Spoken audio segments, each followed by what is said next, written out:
Hello and welcome to Fire in the Belly. Today we have myself, Mighty Pete, and we are joined by Darby Vannier. Good afternoon, good morning, good evening to you, sir. Nice to be here, Pete.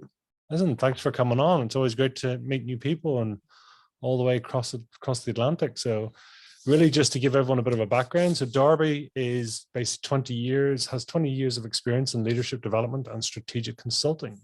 He has led effective teams of more than 100 employees, coached others into their own leadership positions, and created stability during challenging organization transitions. Darby built his career on the philosophy that developing the right people is the key to success. And his website there is www.beindispensable.com. So welcome to the show, Darby. Great to have you on. It's great to be here. I'm happy to be on. So tell us, Darby, I mean, how do you describe yourself? How do you describe what you do? I'm not sure I have a great answer for that other than I'm very passionate about people. I am what you would call a servant-based leader. So I tend to, the decisions that I make and how I lead people are focused primarily around how it affects those people. And I spend a lot of time throughout my entire career, no matter what position I have held, I have always spent a lot of time trying to develop individuals and help others to move along in their career, to advance, to learn new things. You'll hear me talk a lot about continuously learning or ongoing learning and lifelong learning, because those things are things that are passionate to me. But yeah, I mean, I'm pretty laid back and I'm pretty easy to get along with as far as leadership goes and managing people. Generally, I have people that stick with me for a long time. I've had the privilege of having several individuals follow me to other through career changes, actually, which is always a great thing to have happen when they're great people. So, but yeah, that's kind of me. There's a lot of change and evolution I'm sensing there, so it's all about, well, I mean, I suppose that's what business is really. It is all about change and, transformation at all times, right? Yeah, absolutely. I mean, pretty much anybody who progresses through their career, there's going to be lots of change, no matter what.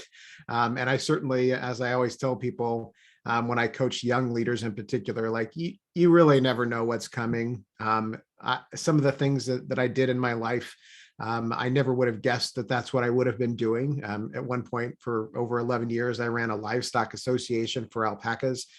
I didn't even know what an alpaca was when I was in college and determining what my path would be. So I definitely is not something I would have imagined, but your career and your life takes you in interesting directions.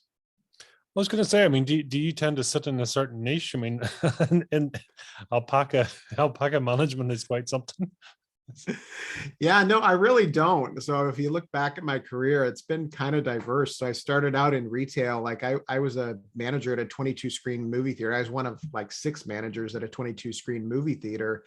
And that's where I started out. And so doing operations management, I kind of focused on HR. So I did all of the hiring and training and everything as well, which for a movie theater that size was significant that early in my career. And then I moved on to even like heavier retail, in which I took over managing a store for Kinko's, which for the young folks out there, that's what FedEx Office is today. Kinko's, it doesn't actually exist anymore, but at that time it did. And when I managed, it was still a 24-hour store. So you were managing a 24-hour store, 365 days a year. Like we were open all holidays and everything. That was Kinko's big thing. So it was definitely an interesting career choice at that time. And I was young, so I was happy to do it. But those days eventually got kind of long and working 10 or 11 hours and going home for dinner and then getting called and saying the overnight person called in sick and having to go back and work all night. That was a little bit wearing. So after that, I moved on to the nonprofit world. So that was a total change. And that's when I took over the Livestock Association. They're actually a nonprofit organization.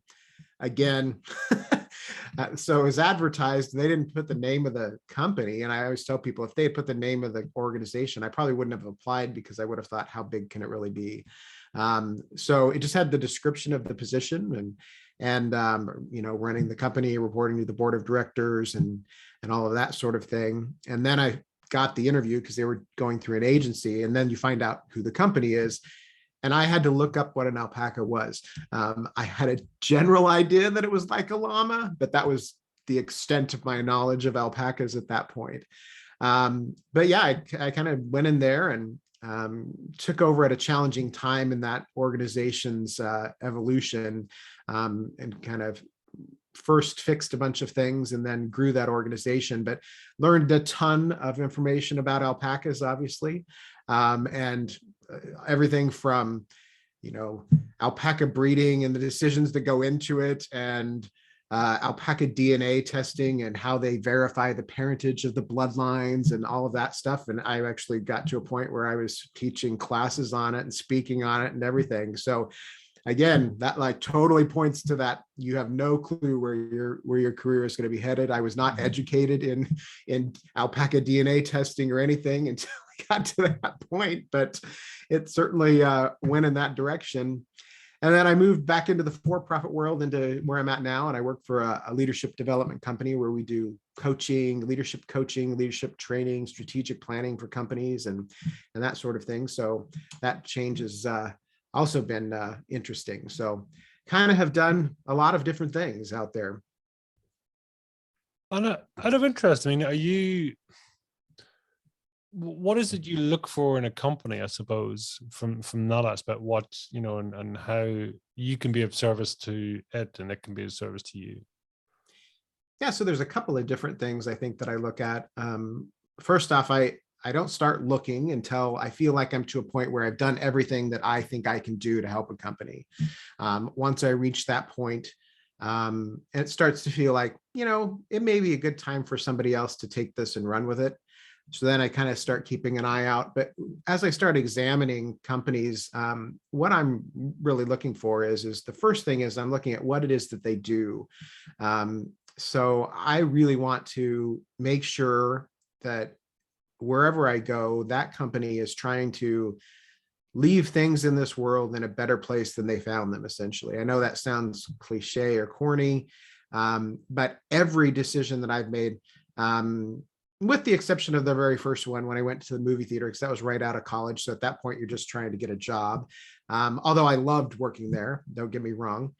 But every decision since then has been focused on that. I want to know what it is that company believes, what it is that they're doing for society as a whole. So in my role now at my company, we work with a lot of companies in our state and in our region, and actually throughout the US, to help them with their strategic planning and develop their leaders. And I really identify that. It's funny because in our company, one of our core values is love what you do. And everybody in our company has a little bit different view on this. So some people view this very specifically. So we have leadership coaches, for example, that view this as, I love what we do because I get to help this person solve this issue today. And I had this great experience and I helped them work through this, and they had this epiphany and everything. So it's very specific.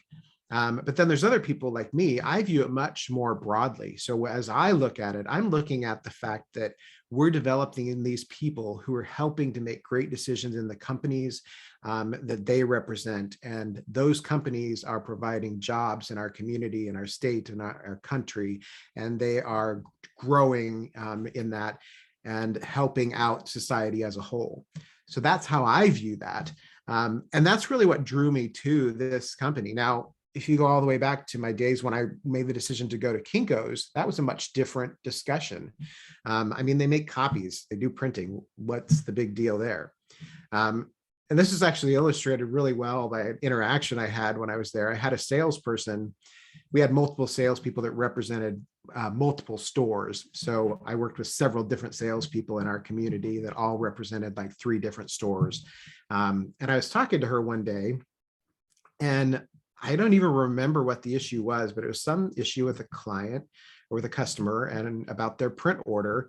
And I'm like, that's not going to work. Like, we got to do this right. Like, we're going to have to redo it, whatever it was. And she looked at me and she's like, you don't need to make such a big deal out of it. She's like, it's not rocket science. Like, all we do is throw dirt on paper. And I was like, this is how you view it, and you're out selling. Like, she clearly was only selling the product, not selling what we actually do for the companies and our customers. Because her idea of just throw dirt on paper, I mean, she's just talking about, obviously, it's toner. And I mean, at the very technical sense, I suppose that is what you're doing. However, how I viewed it was, I don't know how many times we had somebody coming in at the last minute who had a huge presentation the next day that had to have this order done in full color and had to be beautiful and bound, and like this was going to like get them their big deal, or get them their, land them their job, or that sort of thing. And I always viewed it as, we're helping them do this. Like, imagine if we weren't there, what would they do? I remember working on an order at Kinko's one time that it was for a company that did environmental impact studies. And she had to have these copies of this big, thick binder, and had to have like, I don't know, 30 of them by the next day. And it was for the environmental impact study for the new highway that's going to go around our city, basically. And it's still not built today. And this was 20 years ago. Like they're just now finishing it, but this was very early in the process. And that helped that project move along. So I think how people view it is just much different. So that's the first thing, is really understanding what it is a company believes. And then the other part of it is if I think about it more selfishly, is I need to go somewhere that I know that I can make a difference. I tend to be drawn to places where there is some sort of challenge. With the exception of my current company, I always came into a situation that when I took over the Kinko store, it was a store that had not made money. It was not profitable, and it wasn't doing that great. When I took over Alpaca Owners Association, they had just opened their own office. It previously had been outsourced, and the outsourced company ran it into the ground, and the brand was decimated, and all of the membership of the association was pissed off about everything. So it was a mess to walk into. I've had some other part-time jobs too. Like at one point early in my career, I did accounts payable and accounts receivable for a restaurant that they didn't tell me any of this, but when I came in, they were like 3 or 4 months behind on all of their bills and everything. So I seem to be drawn to that challenge.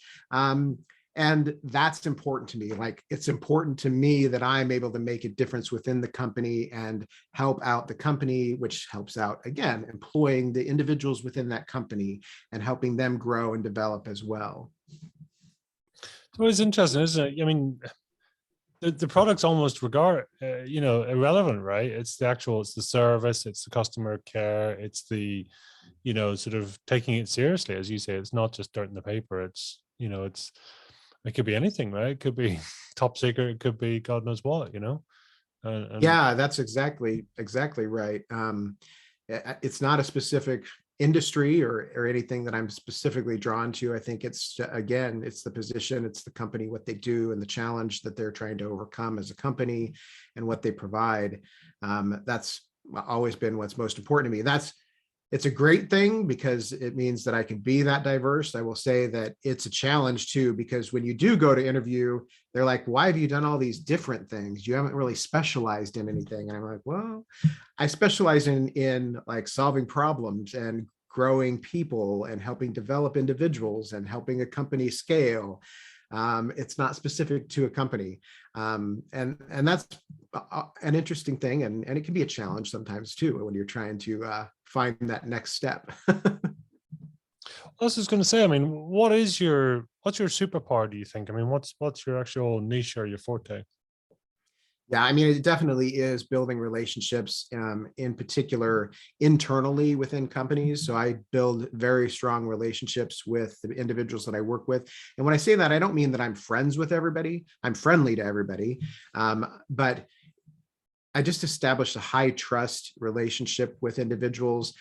They know that I'm somebody that generally soaks in a lot of knowledge and can help out. They know I'm willing to help out and that sort of thing. When I've had individuals that have reported to me versus individuals who are next to me, like colleagues, they know that I'm fair. Like, it doesn't mean that I'm a pushover, but they know that I'm fair. If there's an issue, we'll talk about it, we'll learn from it, we'll move on. I've had very few times in my career, there's been some, but very few times where I've ever actually had to fire somebody. I would much prefer to develop that individual. And that really is where I excel, is building those relationships and developing those people. That's what I get the most joy out of, is actually seeing the success of others, in particular, people who have worked for me that I see progress. When I hire people, I want those people to look at me and want to take my job. There are people out there who are insecure that I've talked to who are like, why would you want that? I want them to be there because I don't want to be in my job forever. I want to grow too. I want people who want to take my job and want to learn and excel and continue to develop. And some of the greatest things ever are like some of the people that I hired at Kinko's as a retail cashier, like a 19-year-old that I hired one time progressed from a retail cashier, and I eventually promoted them to run the sign and banner shop. They eventually became an assistant store manager, and then I transitioned out of Kinko's. They eventually became a store manager, and now they took over at another company where they're running the entire print shop for a huge company. And to see them continue to excel and stay in contact with them, like that gives me the greatest joy. And I think that's where my superpower really lies, is building those relationships and developing those individuals. That's beautiful, as you say, to actually to help others and to see that ripple continue. Tell me this, what does fire in the belly mean to you? I think it means like you get something inside of you that you just have to do something about. I mean, it can be passion. You're passionate about something. I think people will probably word it that way. But certainly I think it's something that like is inside you that you can't just let it sit. So like in my case, I can't let things sit. I am not what you would call a yes man. If I see something that I think is unjust, or I see something that is not a good idea or will not work, I'm going to tell you that I think it's not a good idea, even if it's somebody that I have worked for. Everybody knows, like, I am totally transparent. I'm sometimes too blunt. And that can be part of that. Like, it's just inside of me, like it lives inside of me. I cannot let it rest. Certainly, like writing my book, like that was just inside of me. And like for years, I kept notes and stuff and on interactions and stories and things from my career. And I always thought, oh, maybe I'll write a book someday. And in the midst unfortunately, this has gone on for a long time, but early in COVID, when we were kind of working at home and everything, I was like, it seems like a good time to get started. And like, that was just inside of me. And everybody says, why'd you write a book? And I'm like, well, the main reason is I just had something I wanted to say. I had something I wanted to say. The other part of that is I think what I have to say can help other leaders as they're starting out and to grow and to excel, to kind of know some of the things that I encountered that I maybe would have liked to know when I started my career.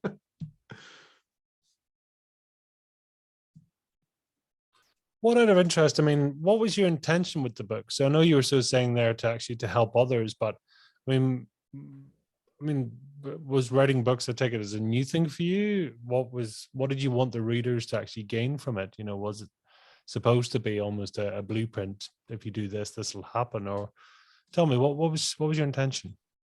Yeah, well, first, it's definitely a new thing for me. I'm going to say it's my first book. I don't know if it'll be my last. We'll see.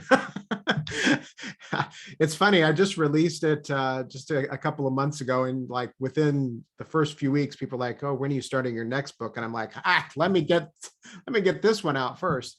But no, I mean, I felt like I said, like there are some things that I wanted to get across to people who are new leaders. And when I say new leaders, I think people equate that sometimes to young, and that is not the case. Like when I say new leaders, it could be people of any age that are either just getting started out leading individuals or headed down that path, are in a position where they may be leading more informally, where they don't have direct reports, but they are doing things like that.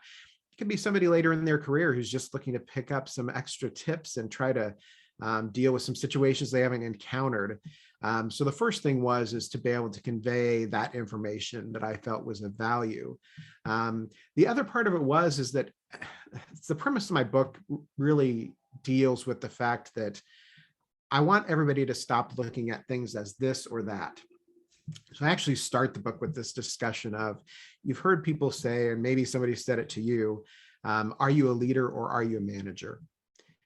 And I basically start off the book by saying that's a terrible question, because that implies you can only be one or the other. And I know a great deal of managers that are also good leaders. So I basically say, let's look at it a little bit differently. Let's just talk about what we're actually meaning. What we're talking about is manager characteristics versus more visionary characteristics. And the idea for the book then was, let's talk this through and let's talk about taking the best traits of both. So if you think of manager on one end and visionary on the other end of a spectrum, which is often how we view things. And if you think about it, most people who lead people will fall somewhere on the spectrum. I mean, they just will. They'll have a tendency one way or the other. Even if they do a little bit of both, they'll have a tendency one way or the other. I sit pretty much in the middle, but I fall a little bit more on the manager side. So I'm, highly organized and methodical, and I want to talk about what we're doing and how we're doing it. But that also means that, as in the positions I've held, I have to have some of those visionary characteristics as well, because I have to be passionate about what we're doing. I have to talk about why we're doing it, not just what we're doing and how we're doing it, but why are we doing it, and those sorts of things as well. And in our world today, more now than ever in the last couple of weeks, as we've seen, leadership in general, we just have too much of this. You have to be one or the other. And basically what I'm saying is take the best traits of both of these things, put them together. And that's what I'm talking about when I say the indispensable leader. That's just a term that I coined for basically a hybrid form of leadership, where you're kind of bringing together the best pieces of both, and you're letting go of those things that are the bad things, because manager types and visionary types both have bad characteristics as well, that you need to try to let go of those things so that you can be as successful as possible. I mean, two-part question maybe is, what is your view of a good leader, and what does history say is a good leader? Well, I'm not sure I can answer the second part of that very well, but I'll do my best to answer the first part. And I think that as I talk about leadership, I'm talking about somebody who is first and foremost compassionate. They are open to learning. They want to constantly be learning throughout their career. They want to evolve. They want to change. They also understand some fundamental things, like not everything's going to go perfectly. Like, it's just not. Like, you're going to have to make adjustments throughout your career, throughout your life, on your team, whatever. They understand that it's not always black and white. There are going to be gray things. And I've encountered some individuals in my career who actually have worked for me who are very black and white. And sometimes it's not that easy. Like, there are areas of gray. You have to make some decisions that in one case you might decide one way, and in another case you might decide another way, despite the fact that I try to be as consistent as possible. I do think consistency is key for leaders. I do think that fairness is key for leaders. Definitely the ability to build good relationships so that you can help individuals. Obviously, from just what we've talked about so far, I'm highly passionate about making sure that people aspect is taken care of. So as a leader, I think that you need to actually care about the people that you work with. It doesn't mean, again, you don't have to be friends with them. You don't have to go out on the weekends and have drinks with them. If you choose to, that's fine. But it does mean you have to form a relationship with them, that you have a certain amount of respect and trust, which is huge for leadership as well. But yeah, I mean, there's just a variety of those things that, again, throughout the book, that I kind of illustrate through various aspects. And would you care to take a stab at, what history and leaders that we see out there? Who do you think, or maybe go the other way? I mean, who do you find has been an inspiring leader? So I think I see more traits than individuals, because anytime that you put a name out there, somebody doesn't like them. I mean, I guarantee it. There are people out there in our country that believe that Donald Trump was the greatest leader ever. There are people that believe that Barack Obama was the greatest leader ever. they are on opposite sides of the spectrum on that. But there are individual traits. And as far as history goes, I think what you've seen over time is leadership evolves. I mean, this is the other thing, is it's not a static thing. Like, you just have to understand, this is part of that whole lifelong learning thing and the evolution and being willing to change, because your career is long. I mean, hopefully you have a very long career. And that means that, and even outside of your career, just in life, leadership obviously is useful. And things change over time. So there was a time in management where it was much more top down. Do this because I say so. Like, that has now evolved, and like, we are way past that, and you won't get far with that. There are certainly areas out there that are like that. Certainly like the military. I mean, they have a very specific command and control structure. You follow orders. But even in the military, it's evolved over time. It is much more relaxed now than it was even 20 or 30 years ago with that. They have much more or much different procedures that they follow. But within companies, certainly you have to understand that over the course of time, you have that evolution in leadership. So we see it in companies, we see it in politics, the evolution of politics. Unfortunately, I don't think politicians evolve quickly enough. I don't think they evolve as quick as we do in corporate society, because we're forced to. And at least in the United States, the politicians tend to stick around for a long period of time, and then they kind of get set in their ways. But they do evolve. I mean, they will be forced to evolve at some point. Yeah, it's always, I suppose maybe I'm looking back even further afield. People are, I don't know, leaders, of sort of days gone by, and it's interesting how, I suppose, as you say, the evolution of leaderships, and you get everything from, I suppose, the top end of the scale. You have pure outright dictators, basically. That's their leadership style. You must. And on the other side of it is people who are saying, well, I'm not the leader, but yet everyone seems to be following me, right? So, I mean, is that the extremes? And then, I suppose, where do you sit on that sliding scale of in between the two? Yeah, I mean, I think that probably does illustrate extremes. I think that from that standpoint, I think you have to have a good balance. So I think you have to sit in the middle. So one of my mentors was telling me one time, when I was asking about what's their advice to new leaders. It was actually one of the individuals I interviewed for the book, and I was talking to him at a different time. And I asked that question, and one of the things that he said was, you need to listen. Like, you need to learn to listen, which wasn't a surprise. I mean, that's a pretty typical answer. People will say you need to learn to listen, but he added on to it. He said, you need to learn to listen, and you need to hear individuals, but then you also need to know when it's time to act. So you're a leader, you are in your position for a reason. You have decisions you have to make. And that means you have to have that balance. So yes, take time, listen to people, but there comes a time when you are the one that has to make the decision, like the buck stops here type of thing. Like, you have to make a decision to move forward on a project, on an initiative, to buy a company, to sell a company, whatever it may be. You have to be able to do that in order to help things move forward. I mean, are leaders, I mean, I suppose maybe it's the chicken and egg scenario. I mean, are leaders born or are leaders created? Yeah, so I'm a firm believer that leaders are made and not born. Certainly, you have characteristics growing up, but I would say that most of those are environmental. You're probably not born necessarily with them. Depends on the family you're raised in, the scenario you're raised in. But even that is not a necessarily direct correlation to what you would become. And actually, I'm a good illustration of this. So when I was in, I don't know, maybe like second grade or so, my parents, my father and my grandfather owned a car dealership, a Ford car dealership in the town that we lived in.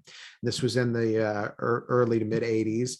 And the economy kind of had gone bad in the United States. And what happened is nobody was paying their bills. And basically they stopped paying the Ford dealers. So you had these people who weren't paying for the work that was done and paying for their vehicles. And that meant that it was hard for the Ford dealership to pay their bills. But basically there became a time where, like, I remember the conversation. I can tell you what I was eating and what vehicle we were in, and we went to this lake, and I know what lake it was. This is like second grade, like I said, and I can tell you when my parents told us that we were going to move because the dealership was going to close, because they had to close because basically they were giving it up to the bank. And that set off an interesting time, interesting period in my life, because what we did was we got in the car and my parents said, we're basically told my brother and I, we're going to drive west. We just picked west. We're going to drive west until your dad finds a job. And when he finds a job, that's where we're going to end up. And that's what we did. And we ended up in Colorado, not too far from Nebraska. And that was the first of several moves. And at one point we moved 5 times in 6 years, I think. I changed schools a lot. And I kind of got to the point where I was like, I'm done with this. And I remember one of the last moves. I remember standing outside of my 4th grade classroom, my new 4th grade classroom. The teacher's standing there. My parents are standing there. They're all trying to convince me to go in. And I'm like, nope, I am done. Like, I am not doing this again. It is not worth it. Obviously, eventually I did go in. But what it did to me is it made me so that it caused me to get to a point where I was like, it's not worth making friends. Like, I'm not going to be here long enough. So I kind of became an introvert. I have no clue if I would have been an introvert before all of that, or if the environment did it to me, but the environment certainly had an impact. And I really was pretty quiet then for the rest of my my schooling and everything until I got to college. And at one point, actually, I got asked by somebody to help. Like, our residence hall, our dorm, had to write a constitution in order to get recognized by the student senate in order to request money for activities and stuff. And they asked me to help write this constitution. I have no idea why they asked me, but they saw me sitting around and not talking to anybody, and this person decided to ask me. So I got involved there. And then, like, that changed everything. Like, I got involved. I helped start 4 different campus organizations while I was in college and became more outgoing. I'm still an introvert. It doesn't come across, obviously, in these conversations, but there's a big spectrum. You want to talk about a spectrum? There's a big spectrum of introvert, extrovert, of course. Like, I love to speak to people, and a lot of introverts don't, but I don't want to come and talk to you one-on-one afterwards. That's the thing. But anyway, so that just illustrates, like, I certainly was not born a leader. And even early in my childhood, I don't know that I could have even imagined leading people when I was so introverted, because I didn't even want to talk to anybody. But here I am, like, many years later, and over the course of my career and everything that I have encountered, I certainly, that leadership ability was created in me. And it wasn't just formal education. I think people equate it to formal education. I had a lot of formal education, but I will say my best experience has been the experience throughout my career and the organizations I've been involved in and the things that I have dealt with. So those are the things that are important. But yeah, I think that, again, made, not born. No, it is fascinating, and I suppose that gives hope for a lot of people, to know that, I think we can all be, and I mean, with leadership, should there be, ultimately, as you proceed in your career, is it inevitable that you become a leader, or because I imagine some people are very good at creating, some people are very good at inspiring others, some people are very good at mathematics, whatever, right? So, is it and should it be that we all ultimately have to become leaders if you want to proceed?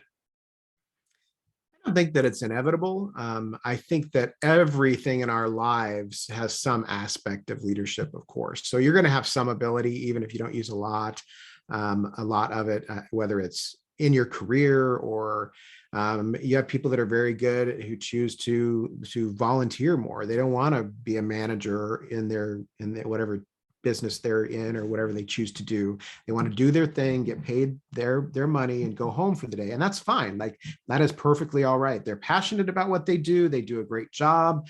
that's fine. And then they go home, but then they volunteer and they help build organizations and help with nonprofits and those sorts of things. So there's different levels of that. I don't believe that it's a direct correlation. Like it's a definite, you definitely will have to progress to that, because I think some people, they choose not to. There's a limited amount of ability, yes, but as far as, you get into actual business and leading people, we also have the opposite side of that, where you have people who get promoted who probably shouldn't be. Like they get promoted into leadership positions, but I would not call them leaders, who maybe were really good producers, like the people that do the work. They were like the best. This has happened a lot. And many years ago, like that was the progression, right? Like you do the work, you do more work, you become a lead, you become a supervisor, you become a manager, you become a vice president, whatever.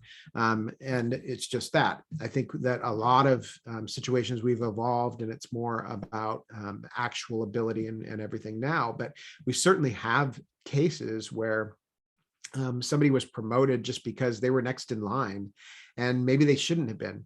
And you even have cases where not only should they have not been, they didn't want to do it, but they felt like they had to. Like they felt like, if I don't, am I going to get fired? Like, is that it? Like I have to do this.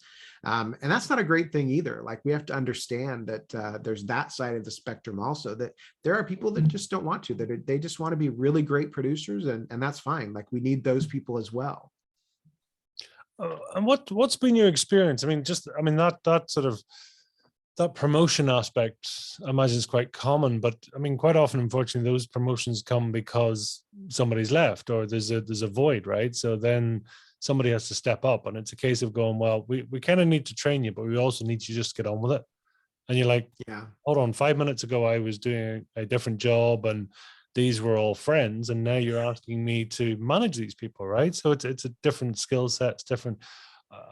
I suppose my question is, are employers, in your experience, are they actually good at transitioning people properly, or is it a case of, listen, we need someone to sit in that seat, and yeah, you're close enough, you're qualified?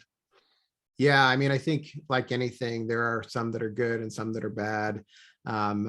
Let's talk about the first part of that first, which is the decision. Like, how do you decide to promote somebody, or how you go about doing that? And like one of my mantras in my whole career has been, let's make the right decision and not just the easy decision.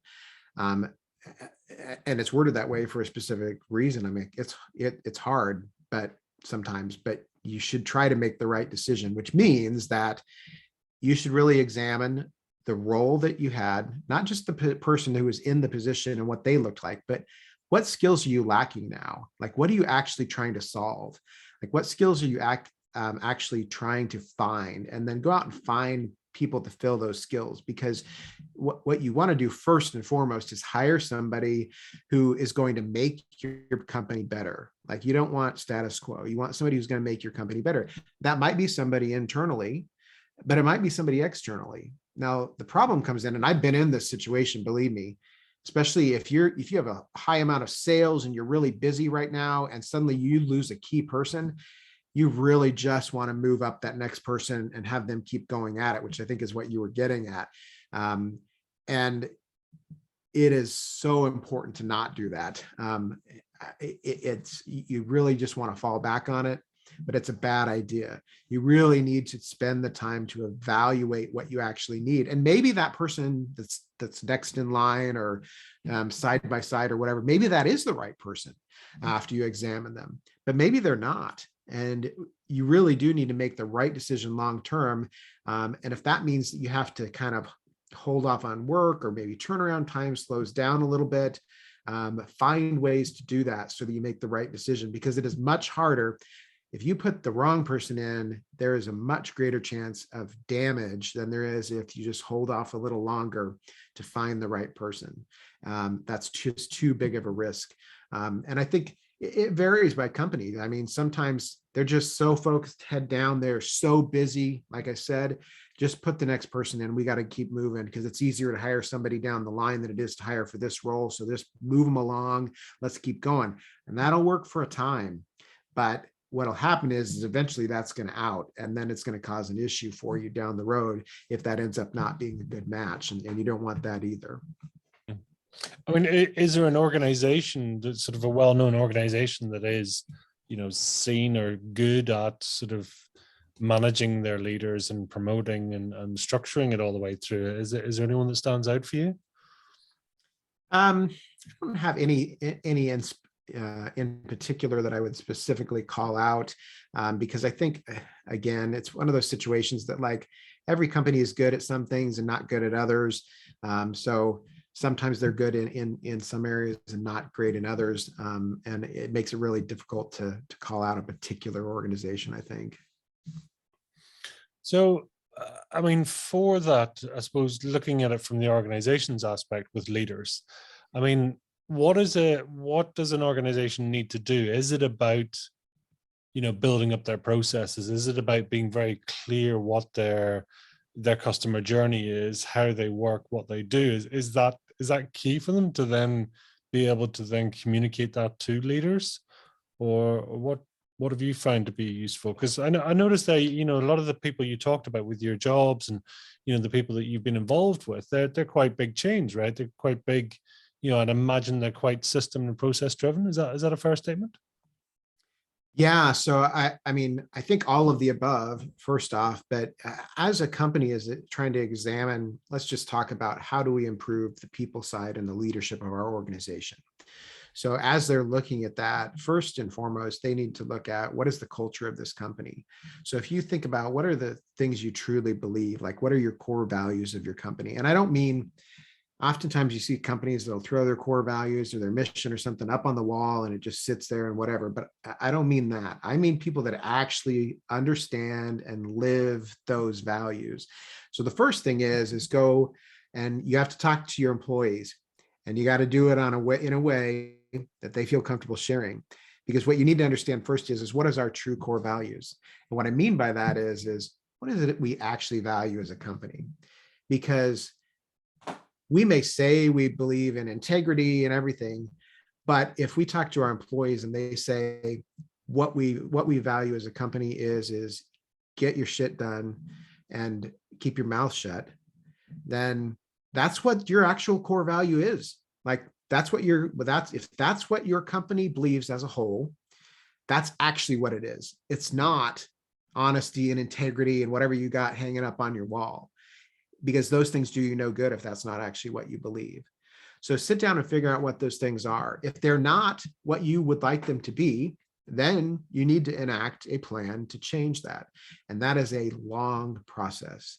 So first off, identify what it is your employees would like it to be, because they will be a good help in doing this. They know what they aspire to be. They will have a good idea of what they would like to see you be doing. Start off there and identify what those things are specifically. Then you have to communicate that out to everybody. These are our core values. These are what we believe as a company. We know that we aren't there yet. It's going to take us time. And when I say time, it takes years to shift the culture of a company. Because what happens is you have to then live those values every day. You have to talk about them in team meetings. You have to talk about them in weekly stand-ups. You have to talk about them in company meetings everywhere. At my company now, we talk about our core values in every single team meeting. We ask people to call out individuals on their teams and in the company who they saw displaying their core values. This was really painful. We started this about, I think, 4 or 5 years ago. And at that time, we did this process. We actually took a look at our core values and we had them hanging on the wall. And we're like, we need to find core values that we truly are going to get behind. And we went through this process. We identified them.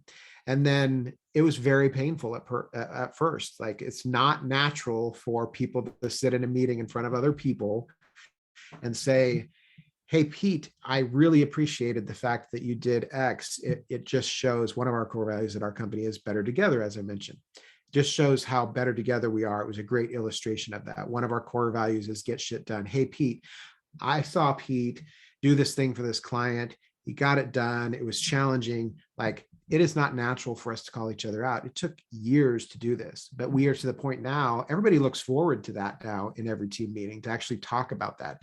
And then what has happened is you then start to weave that into other parts of your business, because you hear discussions come up just in the hallway. Hey, thanks a lot. That's totally better together. Or I appreciate you getting shit done.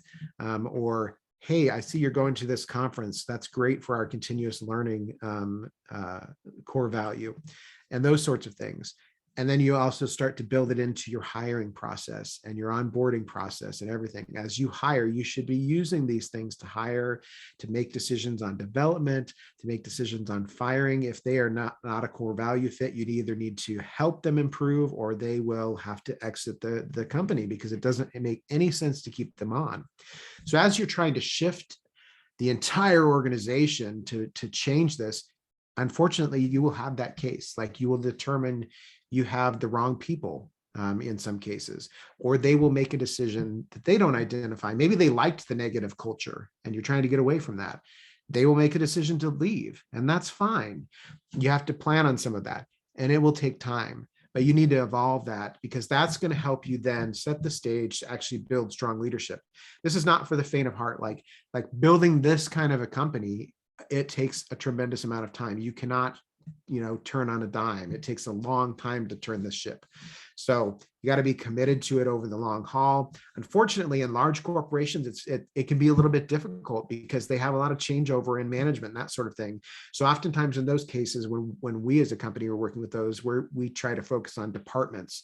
So if we can help a particular department along and do something within that department or that sort of thing, then you can see slow incremental change. But yeah, I mean, shifting the culture is interesting, and that's going to be key to building that strong leadership over time and making good decisions. I was going to say, because I was interested to know, I mean, is it a case that larger organizations, just simply by scale, by most likely age, etc., just find the change so much harder, because it's a bigger scale to be done. There's more people involved. There's more systems. There's more processes, right? Yeah, and it can be done. Like, we've worked with some big companies. The only way it can be done, though, is you got to get the upper management, I mean, like C-suite level, highly committed to it. And we've seen cases where, like, somebody came in, new CEO, brought in some new individuals. They shifted the organization within a period of years. But again, they did the hard work, and like, they put the time in and they got behind it. They talked about it. And then we also have seen the cases where that same person leaves and moves on, and a new CEO comes in, has a totally different outlook, and totally it can decimate a company within a short period of time also. So it is highly reliant. If you're trying to move a large organization, it's highly reliant on making sure that there is that support all throughout, because let's be clear, the C-suite up there, they are the ones setting the direction, and everybody's going to follow their lead. And if people below them see that something's no longer important and it's not to their benefit to focus on it, for example, if you have a CEO who's highly committed to developing people, they're willing to invest the money and the time and build training out and all of those sorts of things, and that helps the leadership of the organization. But then you have a new CEO come in who slashes the training budget and says, we don't need to spend all that money there. We need to focus on building our widgets or whatever it is that we're doing. And that's all that's important. We're going to do all this other stuff. Everybody else below them sees that, and they're like, well, I better not talk about developing people and spending money over here, because that's going to like cause a problem for me. And that's what happens. Like it just will quickly filter throughout the whole organization, either on the positive or on the negative side of things. In terms of where businesses come from, because I mean, leadership style has changed, gone are the days of, I'm your boss and you'll do exactly as I say, especially now. And as you follow that, we've had the great resignation, apparently, where something like 25% of employees are sort of questioning their jobs, or have handed in their notice, or they've made a change, right? So, I mean, where do you think we are now as a style, and where are we going to have to go to? Do you have a view on that? Yeah, I mean, I think we've seen an evolution already in moving more towards a focus on actually what affects our employees and what they expect of the companies that work for them. I think that's going to continue to evolve. Unfortunately, it's very hard to predict because it can move pretty quickly too, because if we end up in an economy where suddenly there's a high amount of unemployment, then it makes it a little bit easier for companies to offer less or do less or whatever, because they have a broad selection of people that they can choose from. And if you want to leave, go ahead, because I can fill it with these 5 other people. Unfortunately, that's the case, and that will always happen in both directions. Right now, it's the other way. At least in the United States, it's the other way. Unemployment is very low, and we have a lot of jobs open and not enough people to fill them. So it makes it very easy for somebody to say, I'm out of here because I got 5 offers. It's kind of the opposite. So I think what you'll see is you're going to see it continue to ebb and flow. I think if you look at history, you saw that over time. I think it's a slow evolution, no matter what. Like, you're constantly moving in the other direction, but you're taking some steps back. It's like the whole, 2 steps back and 1 step forward, or 2 steps forward and 1 step back, or that sort of thing, because it takes time. But I think you're going to continue to see it evolve as time goes on, and see that focus on the individuals and on people, because I think that's going to continue to be important. For you, has this period, this sort of, global pandemic really, has it been of something has it been a positive experience for you or negative? I mean, and obviously there's those directly affected, and I'm not really inferring to that, people who have suffered, but it's more in terms of your career, in terms of your output, in terms of your standing, etc. How's it been?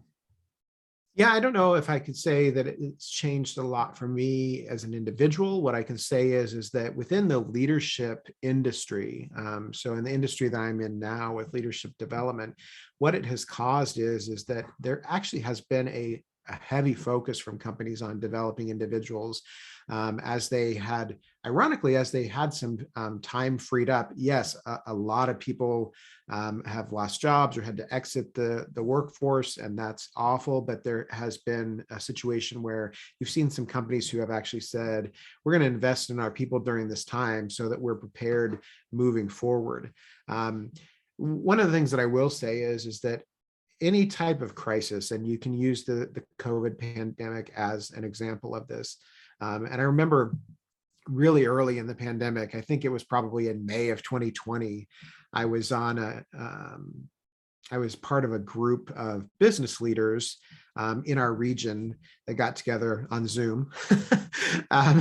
And basically, it was just a group to get together to see how we could support one another, because everybody had different challenges. Some industries grew and did well, and some industries, like the restaurant industry and everything, they really struggled early on, and they had to evolve and do more takeout and all of that. So we saw that. So we had a broad cross section of types of businesses, and it was basically kind of a peer group to see how we could help each other. And I remember one of the things that I said to the group at the time was, I said, this is difficult right now, and it's going to continue to be difficult. It's probably going to last a while. But I said, imagine what we're going to learn. And that's exactly what happened, because if you think about it, early in the pandemic, you had, again, restaurants as an example, all these restaurants that just had to suddenly shut down, like they couldn't serve. Well, what did they do? Most of them that survived, they adapted. They started doing curbside and takeout, and like they ramped up takeout and how they do that. And they got really good at it. And then they started doing online ordering and that sort of thing. I talked to a person that was part of this group that I can't remember what it was that she did for a full-time job, but she was out of work and everything. And like, she created this business around doing something around Easter and like creating Easter baskets for people, and something that she never would have done. Like, she innovated this out of nothing. I use the same example if you look at my church. So my church, I help with video production at my church, and we have always done video production since I've been there, and I've helped with it. We have multiple cameras, and we record it, and then it would go to the local TV station and it would play during the week. But we never streamed. We had the ability, but we never streamed before. Well, suddenly the churches had to shut down as well early in the pandemic.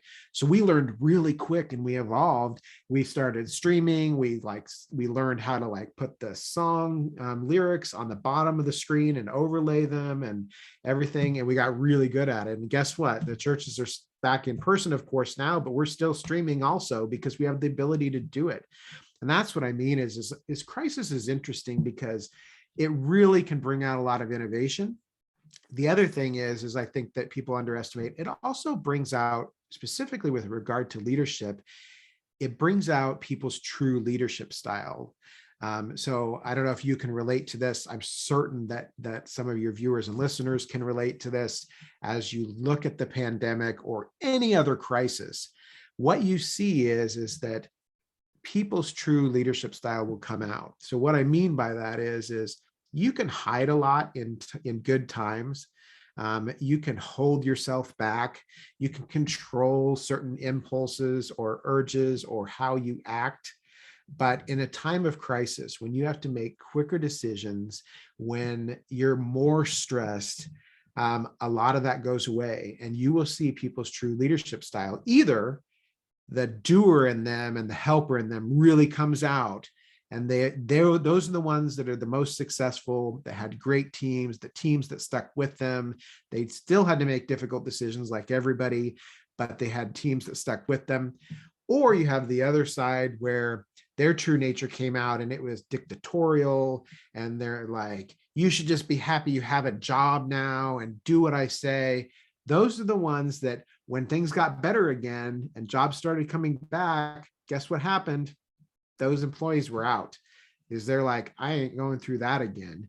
And that's what happens is you can't control it when you're in times of crisis and stress. Your actual true leadership style will start to come out during that time, and you learn a lot about people.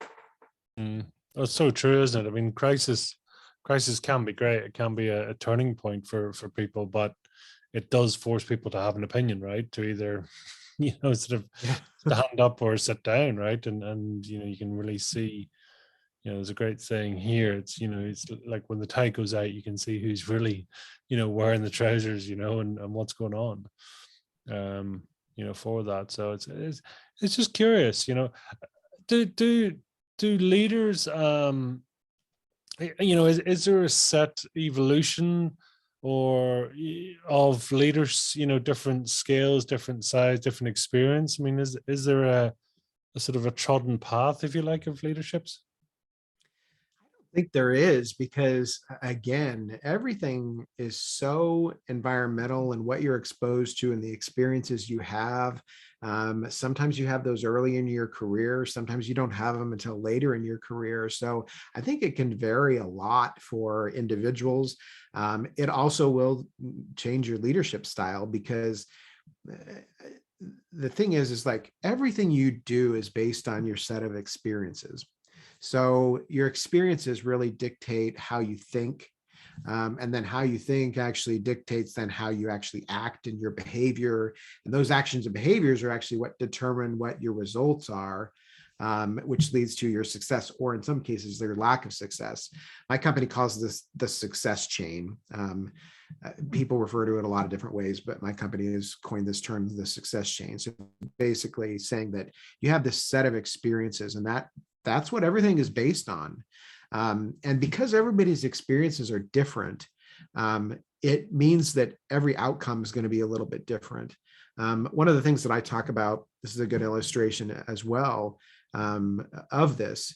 It also is a good illustration of the fact that one of the other things I say is we underestimate as leaders sometimes how much specific moments matter. Something that may be insignificant to you may be incredibly significant to somebody else.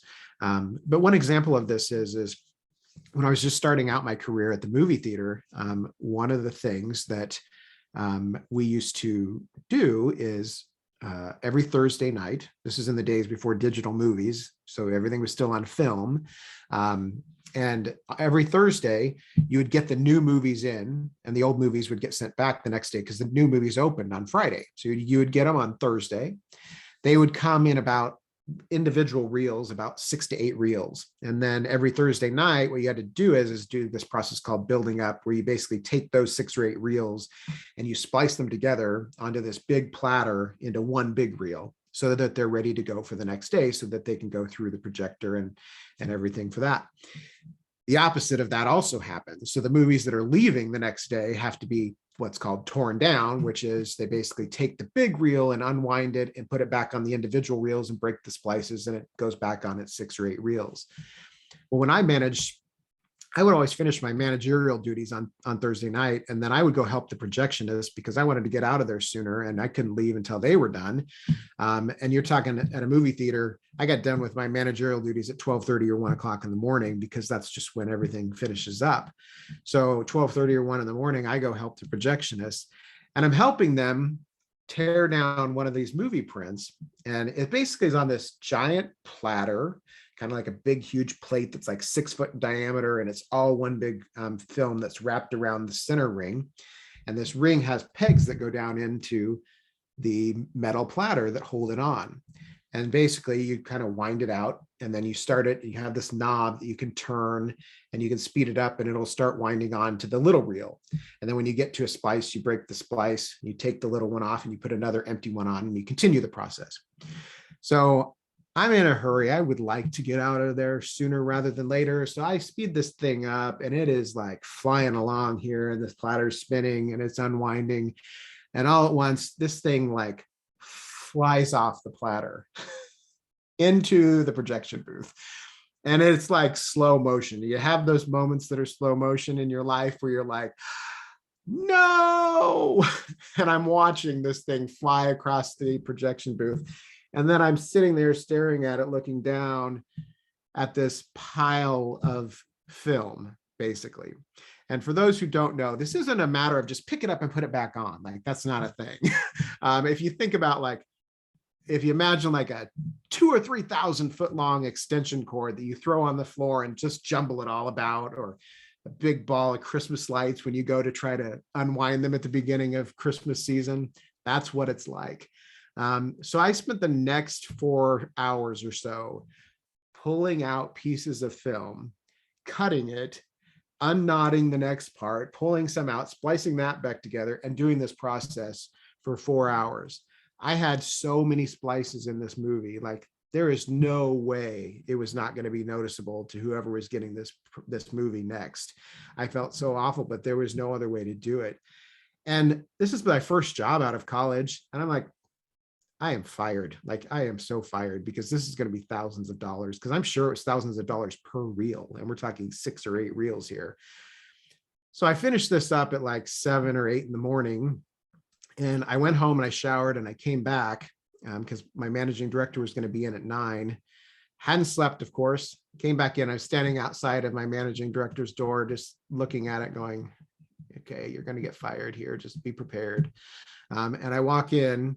I explained this whole thing, everything I did to do my best to correct it, what happened, and I apologized. And I'm like, clearly the center ring wasn't in and everything. And I got all done, and he looked at me and he said, Darby, I appreciate you coming in and letting me know, and I appreciate everything that you did to try to fix it. And that was that. Like, that was it. He was done. But here's the deal about it. This is what I mean about past experience. That experience changed me as a leader for the rest of my career, because he knew I did everything I could to fix it. He knew I went out of my way. He knew I was sorry. He knew I learned from it. And he knew I was stressed about it, and he didn't want me to be more stressed. I didn't lose my job happily, but I clearly learned from it. But what that meant is that every time this has happened in my career, and I've had employees that have screwed up, that did something significantly wrong or caused a major issue with a customer or something like that, I have leaned on this story. And I've had people in my office that were on the other side of the table that were like, when I was on the other side of the table looking at me, and I could tell they were like, I'm going to get fired over this. But I can pull this story out every time and say, you're not, because here's the reason why. And then my story now has affected them, and their past experience, and hopefully will help them lead better throughout their entire career as well. And that's what I mean by like every single past experience is different for everybody. Now, that was started out as a negative experience, but was a very positive experience for me. You could have the opposite too. And I certainly have had those. I remember in high school, I had an experience where I got really sick at school one day and I had to go home, like throwing up in the bathroom sick. And I called because I worked at a pizzeria, a local pizzeria. And I called my boss and I said, hey, I am really sick. I cannot come in. And they said, you have to come in or you don't have a job. And I said, you don't understand. Like, we prepare food and I'm throwing up. Like, that's not a good idea. They're like, I don't care. I'm not covering for you. This was an assistant manager and she just clearly did not want to work. She said, either come in sick or you don't have a job. And I said, I guess I don't have a job then. And that was the end. Like, I let it go. But that negative experience also changed me. So you can use that negative experience as a positive, or a positive experience as a positive. What you don't want is to learn from a negative and perpetuate that. And that happens to people sometimes too, of course. You know, it's funny as you say that sort of, you know, if you don't turn up, then don't turn up at all, you know, it's that. But I mean, it's like hiring people is timely, is expensive. It's, you know, it's dangerous, it's distracting, it's everything, right? You know, so it's kind of one of those things where you would think people would nurture them more, you know, and but listen, I appreciate everyone's different and different jobs, different intentions, you know, but it's that for most companies, I'd imagine payroll is probably one of the biggest expenses for them, right? You know, and Yeah, definitely. you would nurture it. You know, you would nurture a product, you nurture a, you know, raw ingredient coming in, then you should nurture your staff accordingly. Yeah, I mean, in my company now, we have this experience and we have serious discussions about stuff because, and ours has always been on the side of, we need to make the right decision up front in hiring somebody, because this is expensive for us to train somebody. Because if you think about, we're hiring professional level people, we're hiring people to be leadership coaches, executive trainers, strategic planners. These are highly skilled people when they come in. But the other thing is teaching them how we do it. It takes months. Like our leadership coaches, sometimes they won't see a client for 2 or 3 months even. And even then they'll slowly ramp up a few clients at a time. But the reason for that is they have to learn our way. But what that means is that for 2 or 3 months, we're paying them and they're not producing anything. So that's expensive. So if we screw up and we hire somebody that's not a good fit for our culture and they end up exiting within a few months or something, that's a ton of money out of the till for then starting over that process again. So that's part of why, like you heard me talk earlier, I focus a lot when I hire people. I just spend a lot of time developing hiring processes and everything that focus specifically on what we need to achieve, because I need people to have a certain level, and this doesn't just apply to my current company, it's applied in the past as well. I need people to fill a certain skill and have a certain amount of skill, yes, but I could teach them to do a lot of things. What I can't teach is having that cultural fit, having them fit with our core values. So I'm trying to assess those things, and that's not easy, but you have to do the best you can, because if you hire somebody that is not fitting in your culture, does not believe your core values, they are not going to end up being a success, and you're not doing them any favors. You're not doing yourself any favors. And that does get very dangerous, like you said, and it can be a real problem. So we focus a ton on hiring, and our hiring process can be a little bit longer than some companies for that reason. But then the other thing is the last question that we ask when we hire, and I think this is important, no matter where you're at, you should be asking this question at some point, is how does this person make us better? Like, I don't want to hire, I mentioned this earlier, that I want to get people that want my job. But the other thing is I don't want to hire individuals that are a cookie cutter of Darby. Like, I'm already here. I need people that can do things that I am not as good at. And that's what I need to hire for. So we as a company try to look at that and hire the people that are going to fill in some skills. Yes, we need them to fill a specific role. What else can they bring to this company? How are they going to make us better? Maybe they have a skill that we need in our company that we need to perpetuate to the rest of our team. Whatever that is, like those questions should be asked as well. That will help you along the way too. Well, that's the thing, isn't it? If you want a better answer, ask a better question. It's and it's true, because it's when people have a shortage, they're saying we're just hiring, and they're like, well, one, it might be a struggle to get responses, and then two, it's struggle to get the right person, and it's even not just being a leader, but also then what's the process for recruiting leaders too.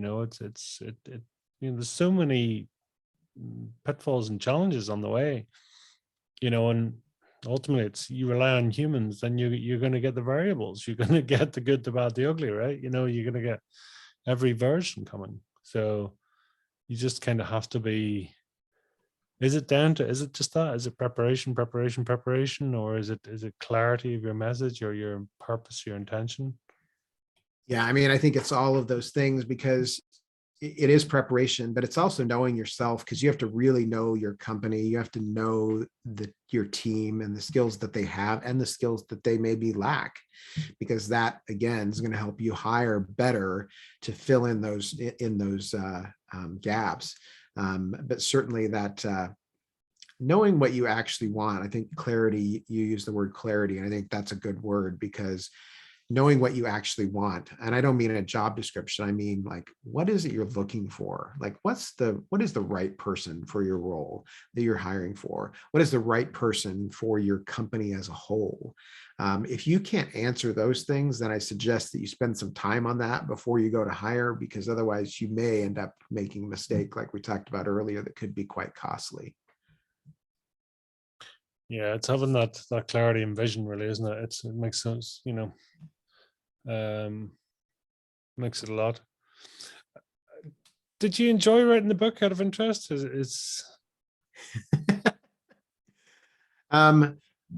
Well, I'm probably not unlike a lot of authors out there in that I enjoyed writing parts of it.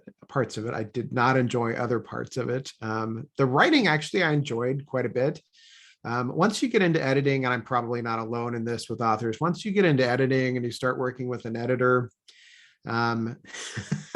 you start to question your choices. And by that point, you're so far in, you're like, well, I got to finish it now. I'm not giving up anyway. So the editing can be a little bit different or a little bit challenging at times. And the process, ironically, I don't know if I'm unique in this, the writing process was shorter for me than the editing process. It was quite a bit longer than I anticipated that it was going to be, to get all that done and published and everything. Someone described it to me at the time, writing was huge, but then in hindsight, writing the book's like 10% of the effort required. You've got 10% is physically writing it, as you say, which is actually can be quite fun, if you find your right method. And then the next 25% of the effort goes into editing. And then, the next is the designing, the actual compiling and getting it ready for market. And the final thing is marketing. It's like, if you don't, absolutely relentlessly market, I can't tell you how many people on the day I released my book that it actually came out said, "Aren't you glad you're done?" I'm like, I am not done. I'm just getting started. Like, I gotta sell this now and market it and like explain to people why they should read it. And are you glad you're done? Yeah. It is a journey. Genuinely saying it depends, right? Because I mean, for everyone, their intention for writing books is very different. For some, it's they have a book in them, and just to write the book and be able to hold it up and saying, "This is my book." Right. There's other people, it becomes their toolkit, their blueprint. It becomes their, what is it? I mean, it's their proof of concept, really. I mean, it's never been easier to write a book, but that doesn't necessarily mean it's easy. Right.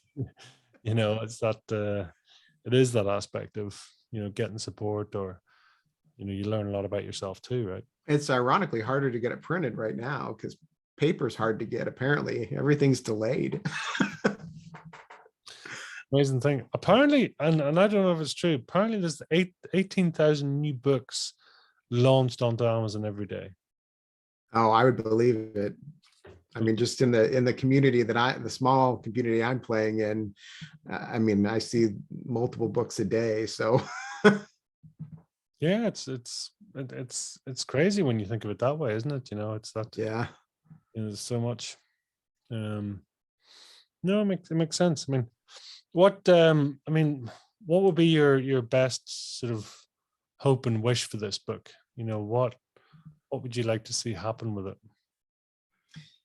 Yeah, I mean, I would like to see it out there to as many people as possible. I had some good early reviews, and one of them said something that should be in everybody's toolkit.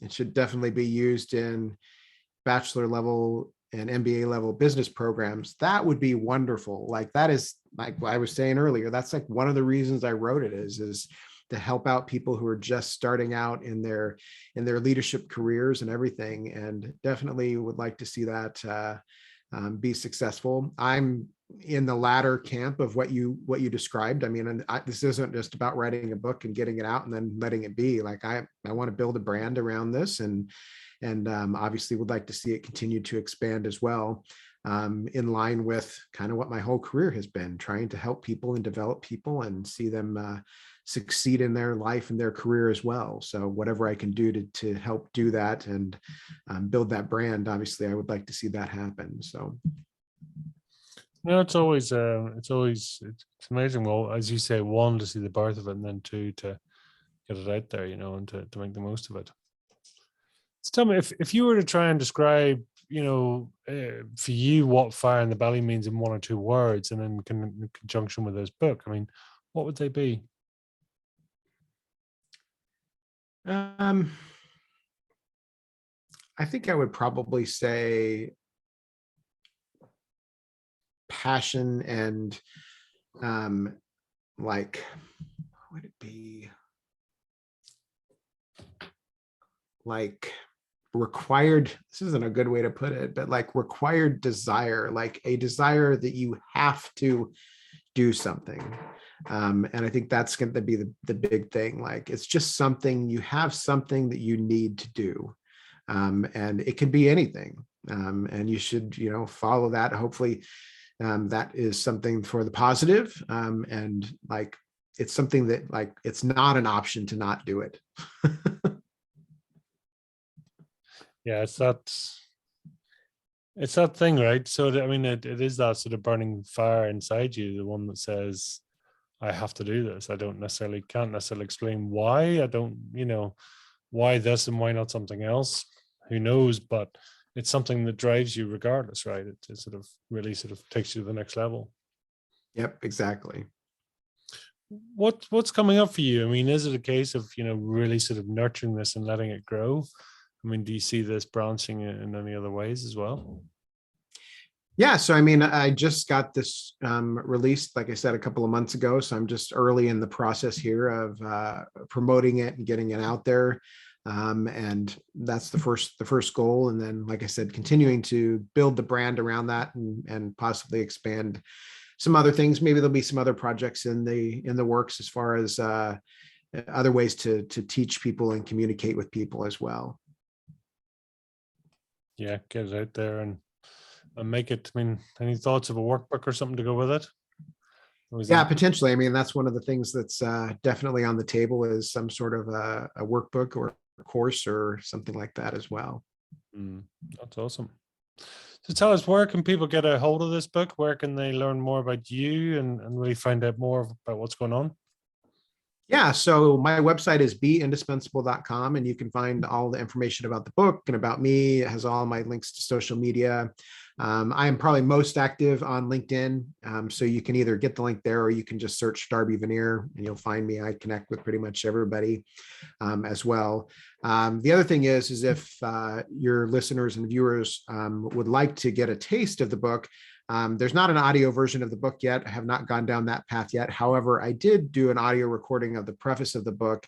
If you're interested, you can go to beindispensable.com/audio, and you can get a copy of that audio file to listen to the preface to kind of give you a taste of what the book's about and everything as well. So, brilliant.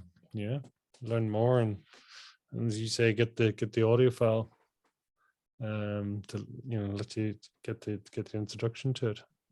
It's awesome. Darby, thank you. I really appreciate you coming on. Is there a final message you'd like to leave with our listeners? Yeah, I mean, I oftentimes get asked what advice I would give to new leaders, and obviously the book is just one big piece of advice, I suppose, anyway. But there's really 5 things that I focus on. The first thing I would say, and you've heard me say it already, is just stay curious. Like, you should constantly be learning, whether it's through books or courses or whatever.